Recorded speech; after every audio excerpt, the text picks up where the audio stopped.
and welcome to tonight's Now Debate. And tonight's Now Debate is a pre-recorded Now Debate where we are welcoming Matt and Eleena Mullins from Ghostnet Paranormal to the show. And we can also see our good and dear friend, Mr. Richard Oliver.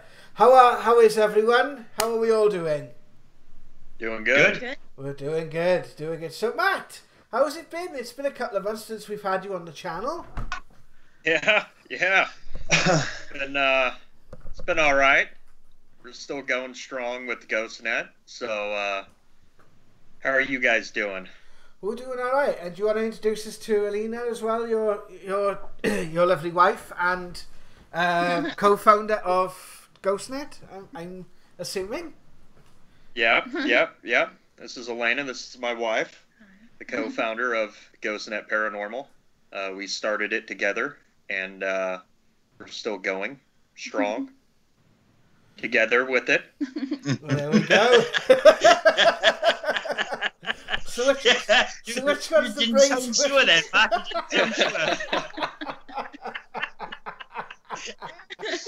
I gotta be honest, you look awesome in your t-shirt, so that is like, it's the coolest thing. I've been looking at you since we've been talking, and I've been like, that's just. Yeah, I don't know. We still do need to get new wardrobes because this is all we have to wear. We wear it to work, out to the grocery store, everything.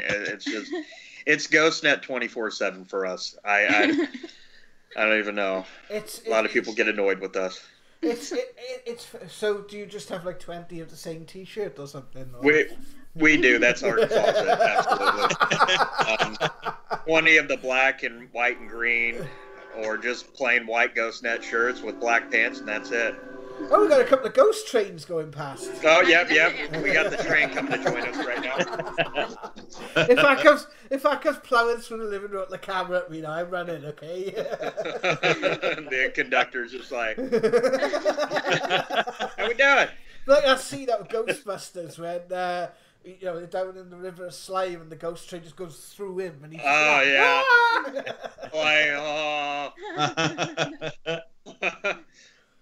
Brilliant. Oh, man. So you wanted to come on the show and talk to us a little bit about the paranormal in the movies and how basically the movies are essentially, would I be right in saying, misrepresenting the paranormal, but also recreating certain things and causing a lot of things that a lot of people may not be aware of. So apparently you've been, is that right? You've been doing some sort of interesting research on that, can I ask? Yeah, actually, for a couple years now, many years, just reading articles, and me and Eleena watched a movie called The Host, and it was during the quarantine and stuff like that. It was in England, and they had a group of 4 or 5, maybe 6 women on there, all part of a college, and one guy. They were all friends, and they were going to do a Zoom seance session with the lady who does seances. How can you do and everybody seance? That's new one on me, that is. Yeah. I thought it sounded super interesting. It was interesting, but when it started, I kept talking through the movie. I'm just like, oh, this is, no, come on. Do you understand what you're doing? And yeah, things would happen. They all died throughout the movie because this evil entity was picking them off one by one by one. Because it was disrespected. It was, and so it came in as a demon instead of as a friend, and then just started killing them off one by one through the internet. Yeah. So. Now, it's a concept, but when the movies are like it didn't have anything to do with Quran's on 333, did it? I don't think so. Quran's it's supposed to be a demon in the internet, isn't it? I don't know much about it, but no, they didn't say what it was. So yeah, we didn't know, but they did show a glimpse. There was a couple jump scares in there, and yeah, but But I don't think we ever saw it throughout the whole movie. I don't think we ever saw what it was. Yeah, in the ending, it popped up. It was super quick. Just me, I got a glimpse of it with fangs and stuff like that. It was really bad depiction of a demonic entity. It was all right. it was okay. It was good. Storyline was all right. So, are there any actual movies then that you've sort of encountered that do sort of depict the paranormal in a good light? No, because everything that they tried to make depicts it to be evil. Yeah. And just like Paranormal Activity, that was evil. That was entity that was poltergeistish and also will kill you. So, and Conjuring and Insidious and everything like that. Poltergeist? Yeah, Poltergeist, that old man. I laughed all the way through Paranormal Activity. I was in the cinema with it was me and my mate and about like six teenage girls at the back. And I was literally like Homer Simpson in it. I laughed all the way through Paranormal Activity. I was literally just sitting there uncontrollably laughing. I had tears. My favourite is... I didn't laugh so much at the first one. No, the first one was actually not too bad. Yeah, it was a bit creepy, like, but the second one, when she's getting dragged up the stairs, oh my god, I was absolutely, I was beside myself with it. Like, it was just, I'll never forget seeing this film, Apartment 47 or something like that. It was called, and it was like. They were having there was like a group of them, a family. They were having an issue in this apartment, and they had the medium come round. This medium was about fucking 6'4", had a proper he had a proper Ned Flanders mustache, and they do the seance, and he goes, "Well, the thing is, when I do a seance, you see, I have to be on a taller chair than everyone else because I am the medium, and sitting on the chair means I reach a taller vibration." And you must be at a higher vibration than the spirit in order to... Which is technically true, but sitting on a taller stool is not going to... Right. Yeah, exactly. That sounds like an IRS scammer. I got to be on a taller chair to get the information. Please go to Target and get me some Target gift cards for about $500. Dodgy car salesman, like... The first movie I actually got into with regards to the paranormal, and it's still one of my favourite movies today, was The Sixth Sense with Bruce, because although it did make them look quite rough around the edges, the way they depicted the ghosts, that was very similar to what it was like. Also, the film Ghost is quite dark in it. And the TV show Medium. If you've ever watched... I was going to say this to you guys. I haven't watched that. Yeah. It's not bad. Especially with the fact of, like, there's a lot of times doing that show where she's up at, like, 3 a.m. because something has happened and Spirit are trying to talk to her.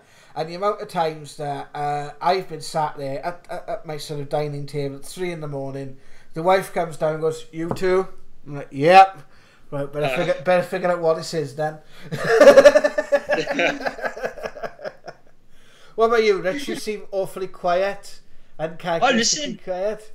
I'm thinking of the films. I know, like, I've done the same sort of research, and I know there's been a few films that have, like, meddled with things and it's gone wrong.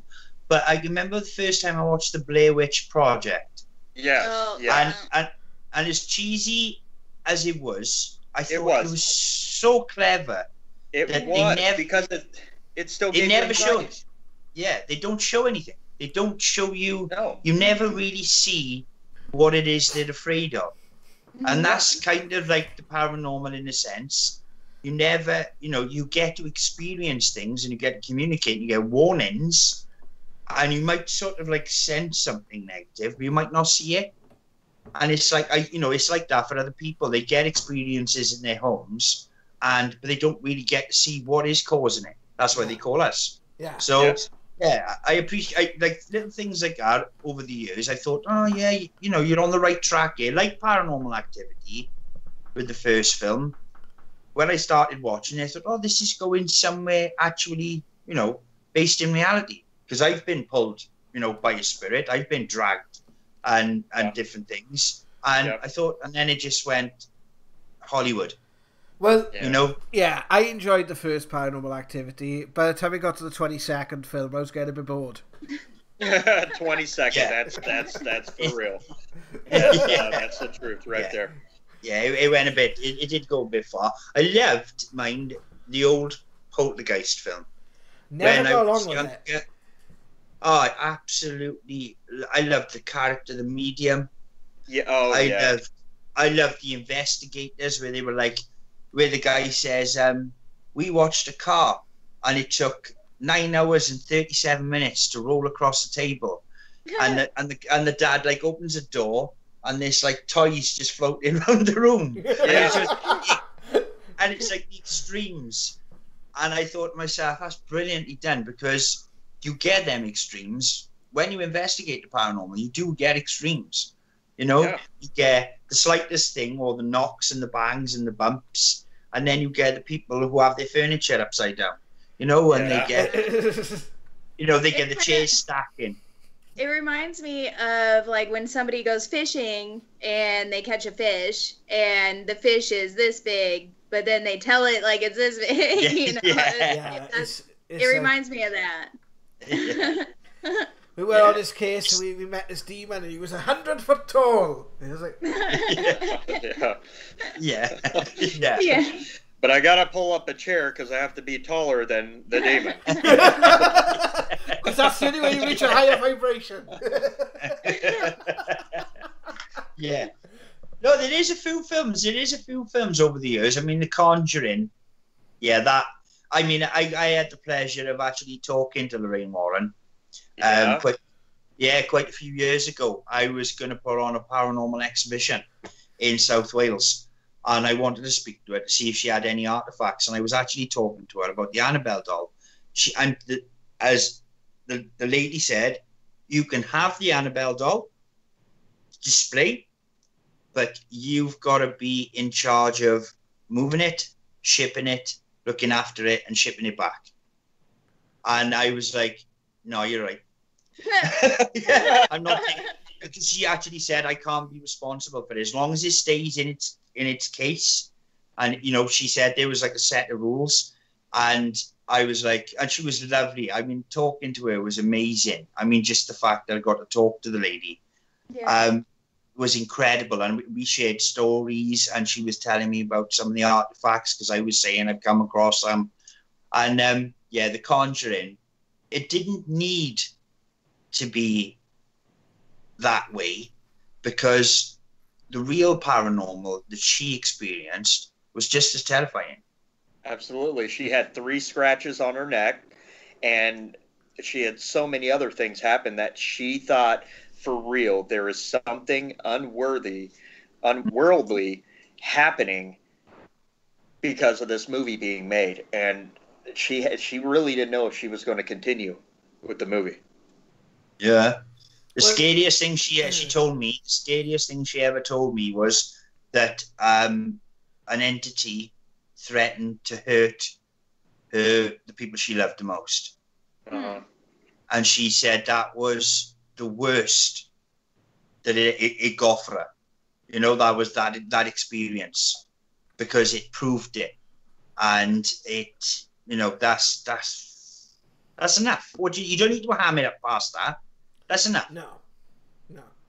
I actually want to ask you guys what your thoughts are on the Amityville Horror House, because Eleena thinks she's read so many articles that it's not haunted, but then you hear another story that yes, everything really did happen. And really, it's actually really good. I've never seen the film. It's been one of those films I've always wanted to get on, and I've had the DVD.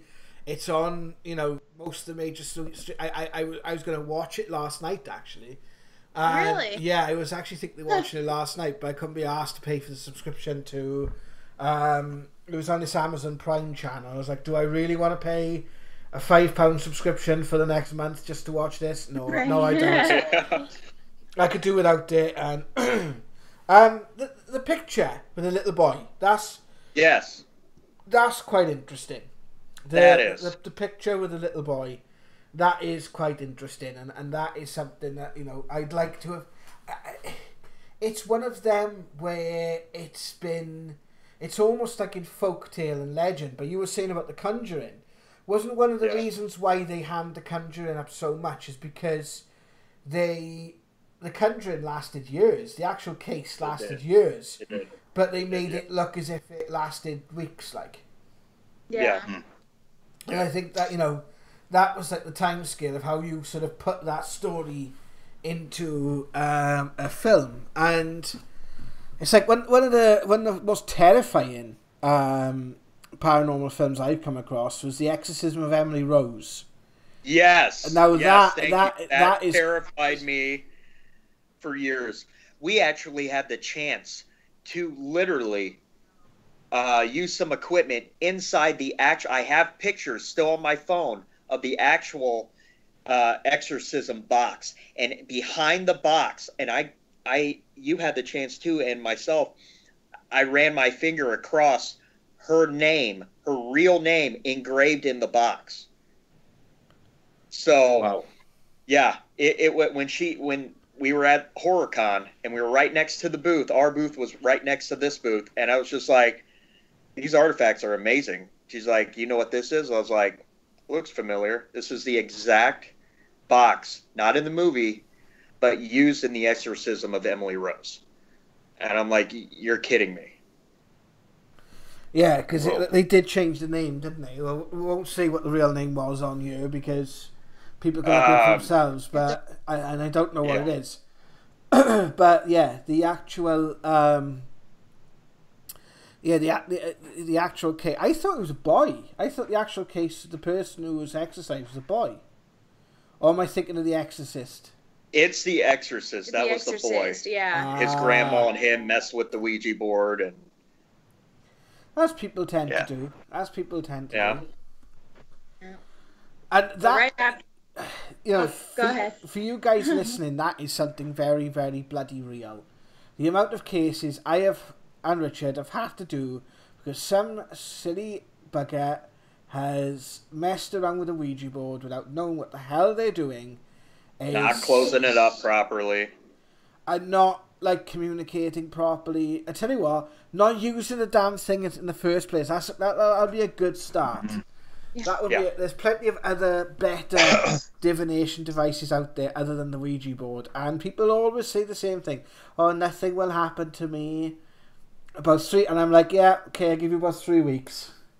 3 weeks. I know it. Yeah. I know a terrifying story that could be is movie worthy, and of somebody messing with the Ouija board. And it was a bunch of kids, and something came through the Ouija board, and it picked out a specific person in the group, and it boiled down to what it wanted. It said either kill yourself or kill your sister.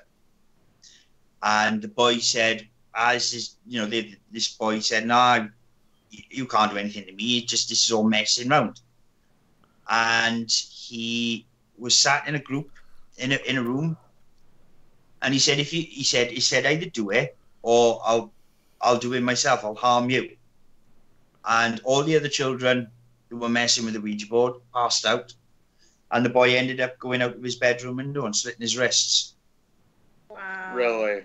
Yeah, and he ended up in a mental hospital for, I think it was about 2.5, nearly 3 years, because it affected him that much. And that was just one instance, one time, being young, being, inquisitive, and the kids, when the police asked the kids what happened, they had no recollection. They said, as far as they were concerned, they were just there. And they said, yeah, we all felt a bit dizzy. That's incredible. Imagine witnessing something like that. That's how powerful these things can be. You know what? never dabbled with the Ouija board, like completely do the whole setup for it. But we have put the spirit box on top of it, and I told Matt actually a few weeks ago that it was kind of funny to me that, like, I used to work at a toy store, and they kind of glorified it, and like they had pink ones, and they had Barbie ones, and it was made by Mattel. It was they were trying to put it out there as a toy, as fun as, you know, and that's, I had the opportunity to get near it and to see it, but I never bought it. I never wanted to do anything like that because I know how dangerous it could be. And the thing is, too, people tend to not do the traditional Ouija board. They make their own. Mm-hmm. No matter what you do, if you feel that it's going to be evil or not, that's the thing you need to keep in mind, and that's why we don't do it on any investigation, is because you don't know what you are going to get yourself into. Because it's just like a seance. You're opening up something. If you want to open something up, why don't you have what's already there and get the answers from then? Something comes through, good for that. You have not opened a door, it's coming through. Yeah. So we did a Ouija board. When we've done it, we've done seances and we've done it with the glass. But when we are doing it, myself or Richard are in complete control of what's going on. And absolutely. the minute I feel a little bit of a case of a case of an upset stomach, that thing, or even a pain, that thing comes to an end. Not so much. It depends on the pain, because it depends on, you've got to keep an eye on what's happening, because if you've got someone there that is exhibiting a pain, for example, perhaps you've got someone who's got a medical condition or maybe has an issue, right? Then you basically, spirit will give you that pain, so they know who to work with, and they have done that. You know, when I did one of my first clairvoyant nights, I brought a gentleman through, and the entirety, the left-hand side of my face, I couldn't do this if I tried, right? But the entirety of the left-hand side of my face just basically kind of, it was like as if it was frozen, and I could only move the right side. I try to do it now. It's like as if I'm talking, but I was talking normal. It's like I could only talk at the right-hand side of my face, and I couldn't stop it. And all it was the gentleman I was bringing through had actually passed away with a stroke, and that's what that was part of the validation. So sometimes spirit will do that. They will give you something. A sensation, or if you start having searing pain and you start keeling over, then I think I think we've just lost our link to. We are back. No, it's okay. It happened last time, so it has to be the spirits. Yeah. It happens now, and it's one of them. Like you've got to be vigilant, but you've got to know what you're doing. And you've got to know what it's like when spirit interact with you, and you've got to be able to keep that dialogue going with the person and saying, right, okay, what's happening here, right, and okay, so I'm feeling this. Why am I feeling it? Right, I'm feeling it because that lady over there. Right, okay. Hello, so and so. Do you have a problem with your right hip? Yes, I'm expecting a hip operation. Right, I'm with you. Let's take it away from this. Let's take it away from the seance. Take that person out of that situation, and right, okay, I've got a gentleman called Roger here. He wants to say blah blah blah blah blah to you. Bring them back into it. But what you also got to be careful of as well is people think that they are ready for this sort of stuff. And I have had so many instances in my life where people have experienced something and they literally just forget about it. They forget about it because it's like they can't deal with the, oh fuck, it's real moment. Yeah. And they will literally recount something that's happened completely different to how I experienced it, or how other people, like maybe Richard, or have experienced it. And it's like a defense mechanism. It's like, and I never forget, we did a seance with a lady, and we did the ghost box. And I always say, the look on this lady's face, she was quite haunted by what we'd done. And you could tell it challenged her worldview, like. And people struggle with that. Anything that challenges your worldview, you know, myself included, we've both had it. If you guys are going down the paranormal journey, you will have it. You know, anyone watching this video will have it. You will have stuff that challenges your worldview. Mm. I had a spirit make me dance. Yeah, you did. That was Really? the same night. Yeah, we were standing. Me and Jazz were standing, doing mediumship, and we had about 60, 70, I think it might be more than that, people sat round in like a community centre. And Jazz is doing the mediumship, and I'm standing there, and all of a sudden my feet start going, right? And I'm like, what the hell is this? I couldn't physically stop it. And I had to, I turned round, because I'm like, something's happened by her. And my feet were tapping, and I was trying to walk up the corridor, and I said, Jazz, I'll be back now. And I was in the corridor, and I was like, right, whoever's doing this, better stop it now, right? Stop it. Because it was like making me, I could feel myself, my body twitching like this, right? Because I'm like, something's trying to make me dance. I'm not joking, right?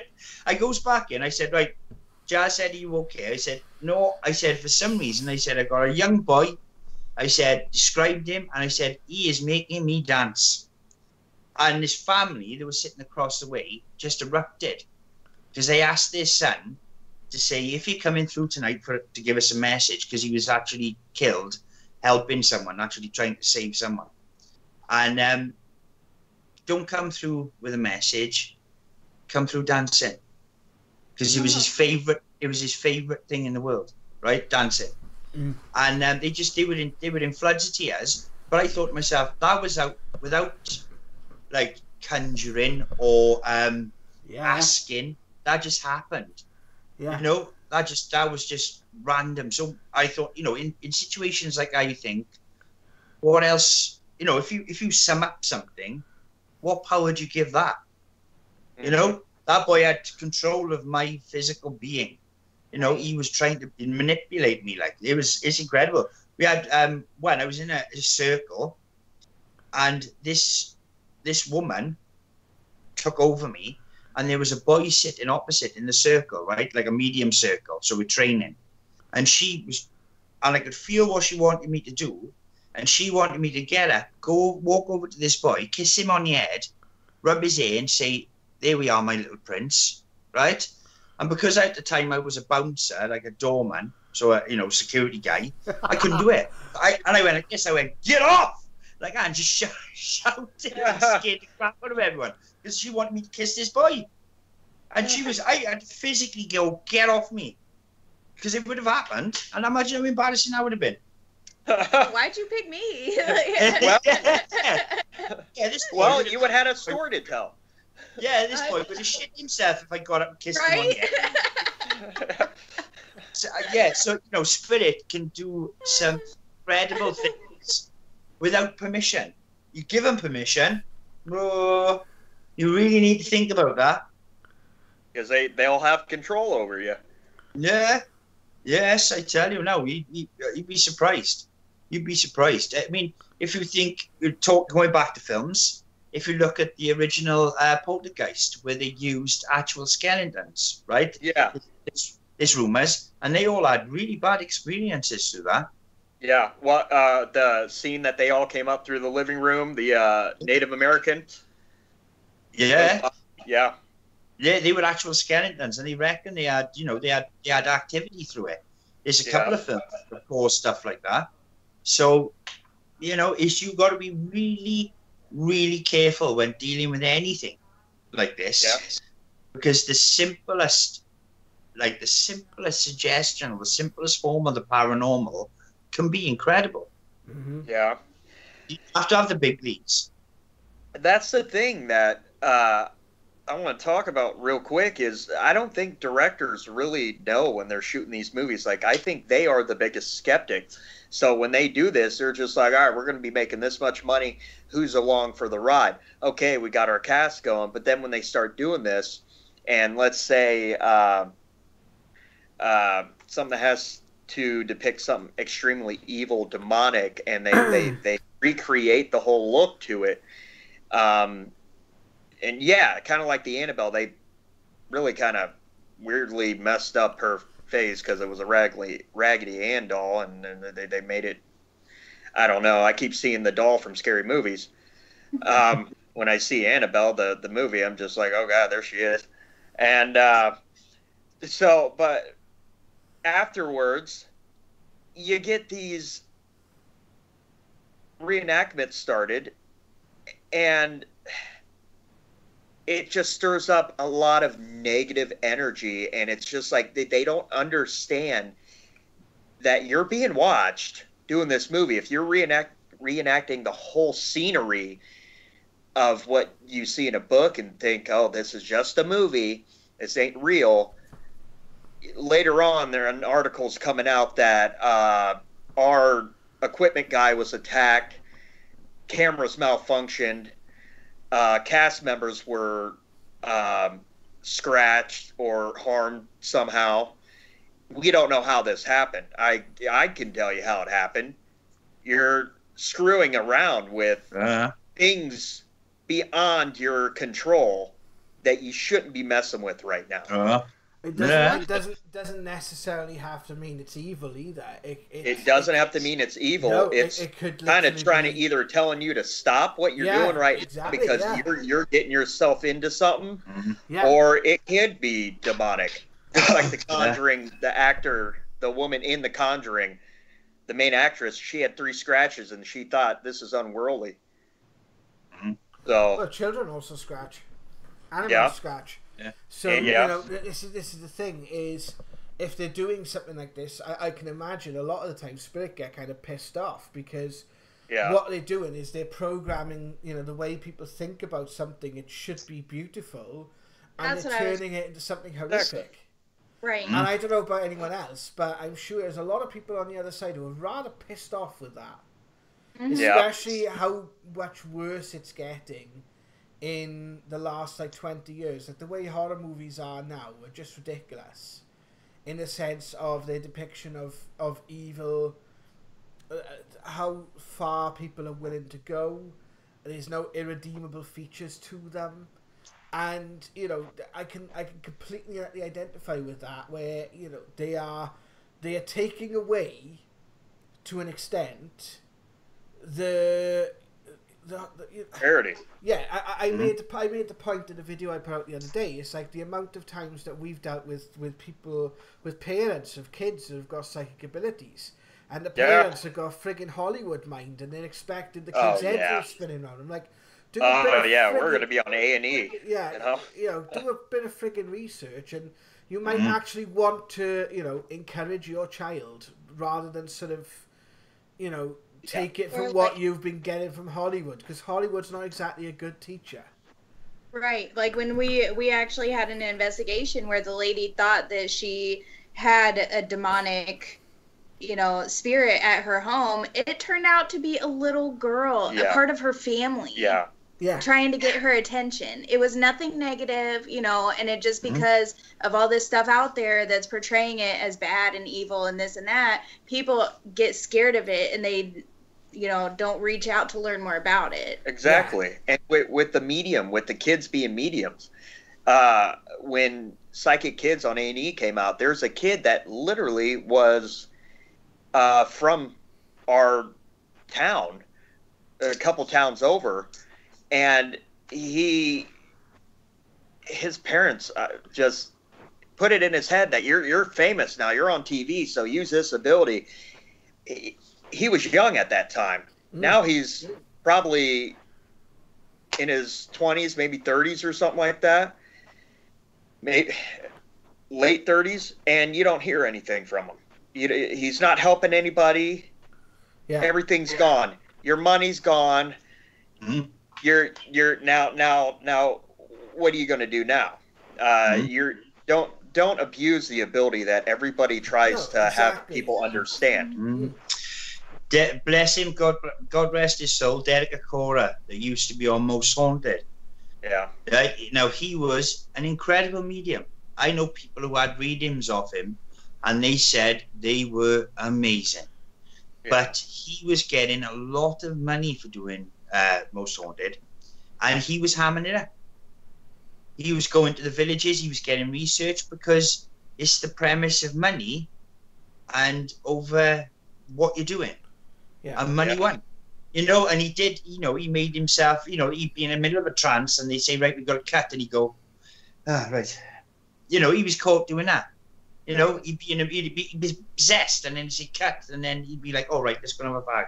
You know, he's just like, it's like, well, it's not fair. And it does, you know, you get the directors like, and the writers like Stephen King, Stanley Kubrick, you know, Arthur C. Clarke. They had real paranormal experiences. And you look at the way they depict, you know, and then you get Spielberg, who's had his own paranormal experiences, but he does it in a completely different way.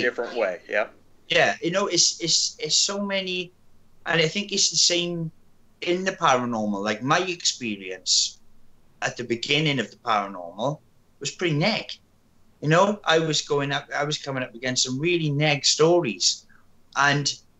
But my experience of going through that process is extraordinary. It's a privilege. You know, it's for wonder and magic and mystery in my life that a lot of people will never, unfortunately, get to experience. Absolutely. And I don't get me wrong. I've had my arse handed to me a few times because of it. But I've got to see things that are just, well, to the rest of the world, unbelievable. Yeah. Extraordinary. I know, yeah. Now, what with the movie that Michael Keaton made called White Noise, I believe that movie was depicted so greatly on what an ITC experiment is, because he used static. I forgot about that. Imaging, yeah. He used static imaging to get the dead to show themselves. This is way before you even thought about SLS and stuff, like before it was big and all that. This is literally static imaging, and that's one of the reasons why I like ITC, is because of that movie. Because I believe 100% what he's doing, that has been proven, and they made that after, like the current sort of ITC is now. The current thinking of ITC is you don't actually use the static. It's like Spirit will. You've got devices now, like we've used the SCD2, the Q3, different sort of devices that to cut the static out, and the more you can cut the static out, the better responses you will get, because they're not actually manipulating the static, they are manipulating the ambient noise, and they can manipulate any audio. But yeah, you are absolutely right, like you can actually get pictures from static. I've done it myself, and you know, again, it's like this thing about EVP, and this is the problem. It kind of factors in a lot into our the way we think about these things. It's like people, I tend to find, ask the wrong questions. It's like, okay, it's great to find out how many people can hear this EVP, but what about like getting people who specialize in speech to look at it? So, you know, rather than getting just random Joe Public off the street and seeing how many of them can hear it, what about people who are specifically trained to identify certain patterns of speech, language, linguistics? Maybe people who can help sort of deaf people understand, you know, hear and translate speech and that sort of thing. Because that's where you'll get the best translation. Because when you start factoring patterns of speech into things like EVP and ITC and that sort of thing, that's when you basically are going to get a much better and broader response. And it's weird. It's like sometimes I've noticed, like, you know, movies have actually spawned things. Like the Jim Carrey film, The Number 23. You know, that is just that's like, it's just the amount of like weird sort of things that has spawned. And Room 402, I think, is what it was Room called. Room 402. It was kind of Room 408. Yeah, that's it. Yeah, I 408. have seen that. I can't remember. I can't. It was like residual spirits. Yeah. From the hotel or whatever that had like burned down, and he turned out to be he died there. Yeah. That movie, I watched it once, gave me a migraine. I won't watch it again. That one was I do think that one was really good. That one, yes. That will turn your head around. I look at some of these people and think, what do you think then? When we die, we just go to some random hotel and we all look like walking, pillars of oil, and we just wander around going, yeah. And then, we got a choice between that or going up a white staircase and just sitting on a cloud going, oh. It's the same as clothes. Yeah. Why do ghosts wear clothes? The clothes aren't dead. Yeah. They should be all naked. You should be all seeing a bunch of naked people running around, really, if media. It's like, I want to show you guys a photo of a woman with a Victorian dress that, where it had those wires that poofed it up. Yeah. We have a photo of her coming out of the wall, and you can see the dress all poofed up. So, and how is that possible? Like, so your dress comes with you when you die, like whatever you're buried in, forget about that, just whatever you were comfortable in. So I mean, if I die, I want to surprise people on camera naked, and just come out there and just be like, woo, and just be like, I can't. I wonder if there's like a law against that, on the spirit side of life, like right.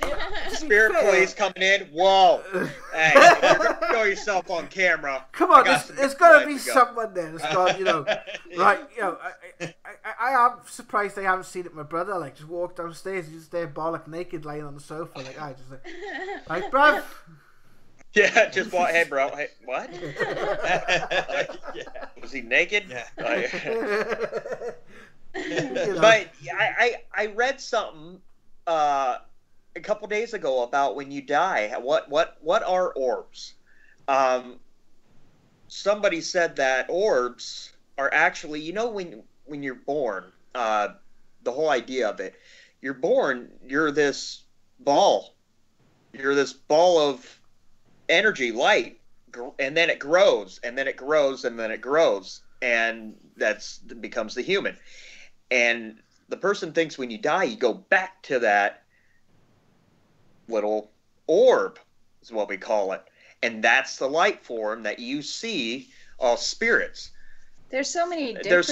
There's so many different because variations of what it is. Yeah, what an orb is. People think so many different things, and you just don't know. I mean, we've caught so many orbs, from feather orbs to pulsating orbs to mist-like orbs. Yeah. I asked Spirit.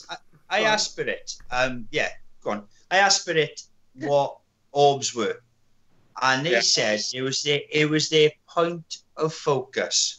Yeah, that's exactly what I was just about to say. Yeah, it's the spirit, wherever its point of energy is. So if it's like they're feeling emotion, so you would feel that around your heart area, that point of energy is where it is. So if they're thinking, they're wandering around and they're thinking, their energy center would be their mind. If they're feeling something, their energy center would be their heart. And it is just a point of manifestation. That's what Spirit told me. It was a point at where they. So when we have a thought, it's correlated somewhere in our brain. Yeah. So it's located somewhere, and that's what that is. That's them. That's the visualization of an actual thought. It's that little neuron that's just right there. Now, I would love to understand the whole different pieces of an orb, like she was mentioning. If you also look at it as well, right? we think that consciousness exists in the brain. But if you actually think of it more like the cinema, and I explained this in a video the other day, you look at the cinema screen, right? If a child goes into the cinema and sees the screen, they'll go, oh, how did they get that picture on such a big screen? Not realising that it's actually projected in from behind you, something very small appearing something very large.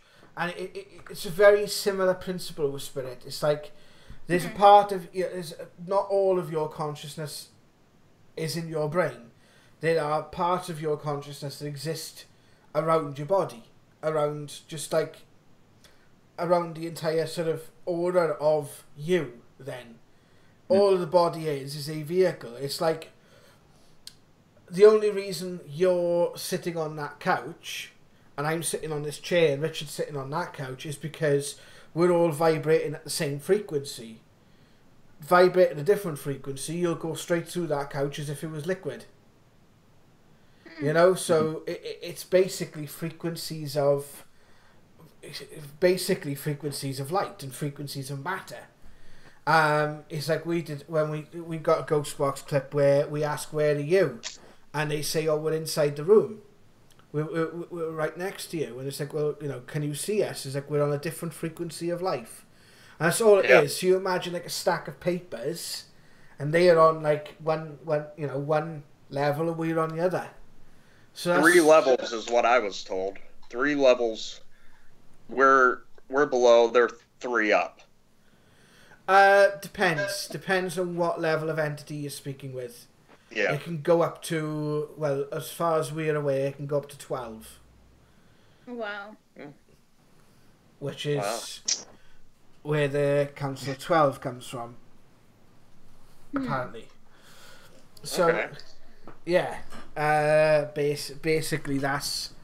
But they say that in science as well. It is either 11 or 12 dimensions. But at the end of the day, there are... You've got left and right, that's one dimension, up and down. Which really, you can't really do much with left and right without up and down, so it's kind of counted as 1, but it's also 2. So, yeah, it's a bit more... It's a good book you can read. It's by Dr. Michael Newton, and it's called Journey of Souls. And he was a hypnotherapist, and he used to do regression into childhood to deal with phobias and stuff like that. And he basically, it started happening to him more and more, where rather than go into their childhood, they would go not to the past life, but to the bits in between. And so he interviewed several thousand people under hypnotic regression over the course of about 20 years. And through this technique called life between life regression. And he basically wrote down a lot of like what people came back of the mechanics, and he came at it from a very scientific point of view. Like, I don't like a lot of medium books where you got like the likes of Derek Accorder or James Van Prague, or because they're all very fluffy. I like hard science. People act like people. It doesn't matter whether they got a body or not. They'll still act like people. Yep. And you got to respect them as people. Yeah, absolutely. Absolutely. Well, guys, is there anything else you wanted to cover today? Because we've been broadcasting for about an hour, so we're coming to the end of the show. So do you want to? Is there anything else you wanted to cover tonight? Not really. Except I wouldn't mind getting a good laugh in for the last bit. I thought about a good movie pitch. Go on. It's called Car. And I'm gonna love this already. Yeah, you get the movie's about Richard's car, and just a whole sidewine about his vehicle and everything, and it's like the life and journey of his car, and it's like a happy beginning story, and it goes down, and it becomes this horrific tragedy. But it's still there for you. But it's still there for you. So the movie is passionate. Do you know what? My car could actually probably pull that off. That'd be hilarious, Rich. A paranormal film from the point of view of your car. That's I'd be money. pretty terrifying. I don't even have to think about how the ending scene will look. All we have to do is just go up in a cloud of black smoke and have the end. And there you go. And we're done. Some kid just pointing and laughing. Some kids pointing and laughing, yeah. The ending has got to be like, he loses his car and gets it returned to him. And it's a bit like the ending of Casablanca, but instead of like him just walking off with Humphrey Bogart, it's just him driving off in his car. So it's like, I believe it's the start of a beautiful friendship. Off into a sunset, I block out with the smoke. You could always yeah, and we can have Elijah Wood play Richard, and and I don't even know who we can have play Jared. Probably Danny DeVito. Probably. Because he can pull off any disguise. I watched some with him. Actually, He can. I'm trying to think of some. Well, no, we can have Ryan Reynolds play Jared because he can pull it off perfectly. I think if anybody can do it, Ryan Reynolds can. Oh yeah. I do love Ryan Reynolds. Yeah, I'm we not do sure. So that's the new. I'll pitch it now. I'll phone Spielberg now. I'll be on the phone. Spielberg. Yeah. I've got a movie for you. Yep. I have got a movie for you. Yep. If the whole movie Car is going to be on Netflix. Actually, there is actually a movie right now on Netflix called Car, and it's about a car that has a mind of its own. And it goes around and kills people, I think. Kind of like Tire. Oh, yeah, like Tire. It's much better. Your guy's idea is much better. Your guy's Yeah. It was. Just the life and journey of his car. Yeah. It'd be like Saving Private Ryan. Mine it is. More like Saving Ryan's Privates. Saving Ryan's Private. Shaven? Did I say saving or shaven? It doesn't matter. Either way it works. That could be a prequel and a sequel. I don't think my car will make a sequel. Yeah. The only thing it's based on a true story, and there can't be a number 2. So. Or yes, there could be a number 2, and it's Richard stars in Bicycle. The sequel to Car.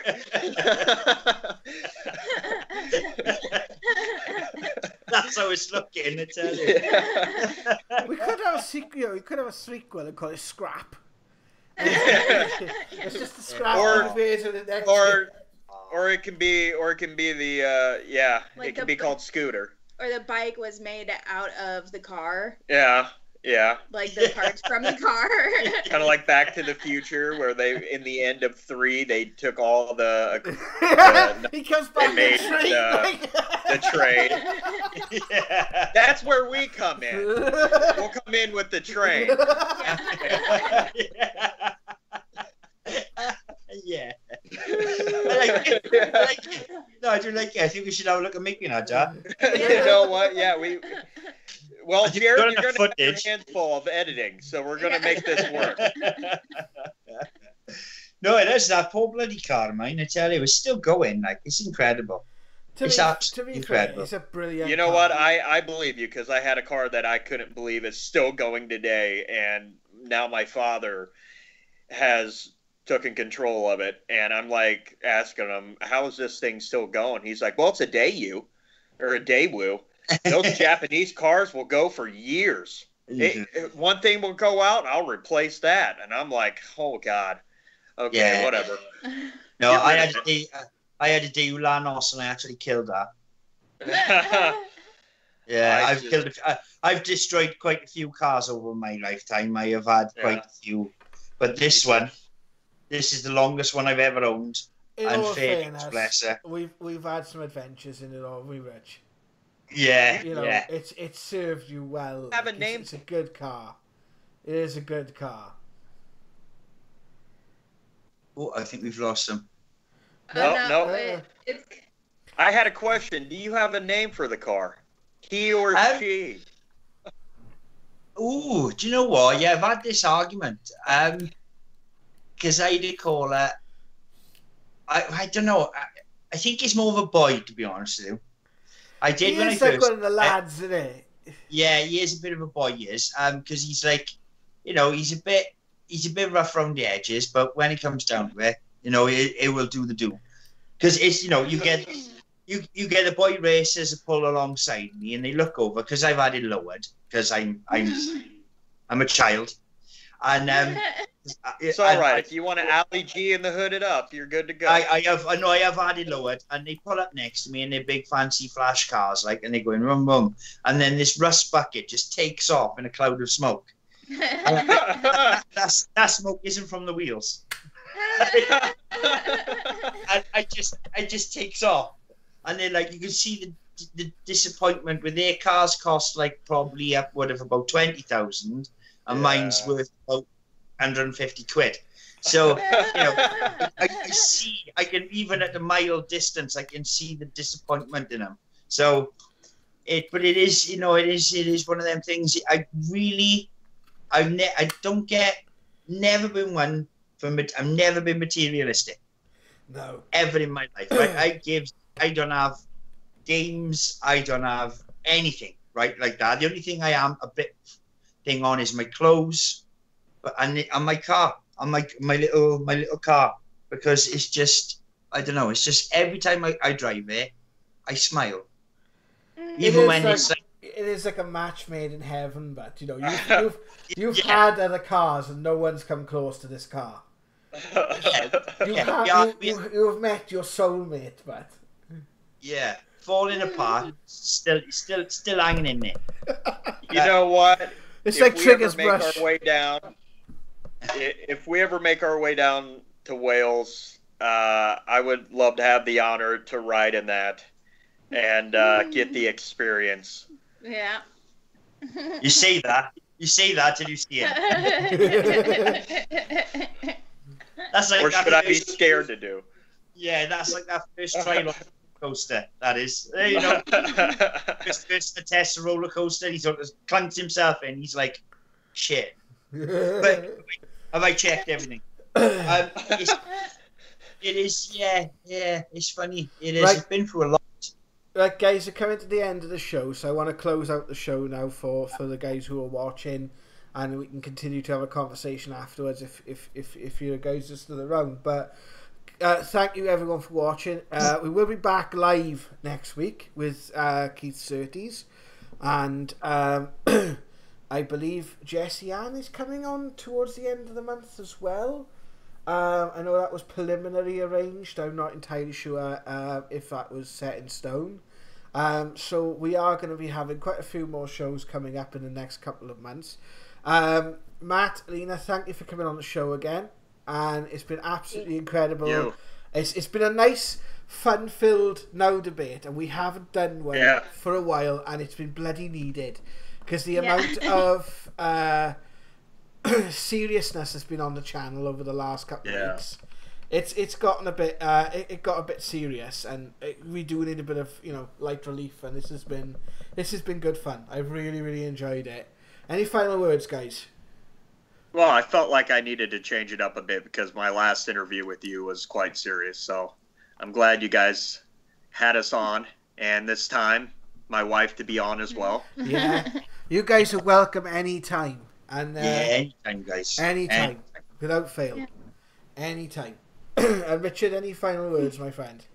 No, I am good. I will obviously, hopefully, we might be doing a bit of remote viewing on the channel if the lockdown allows. So just keep an eye out for that.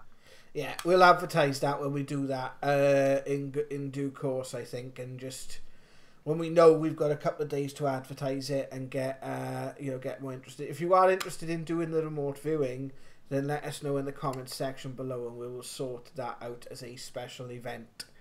Right, guys, thank you very much for watching, and I hope you very much enjoyed this show. We'll be back again with you next week. Thank you very, very much, Matt and Eleena. Thank you, Richard, and take care of yourself. Love and light. Love and light, para peeps. Love and light.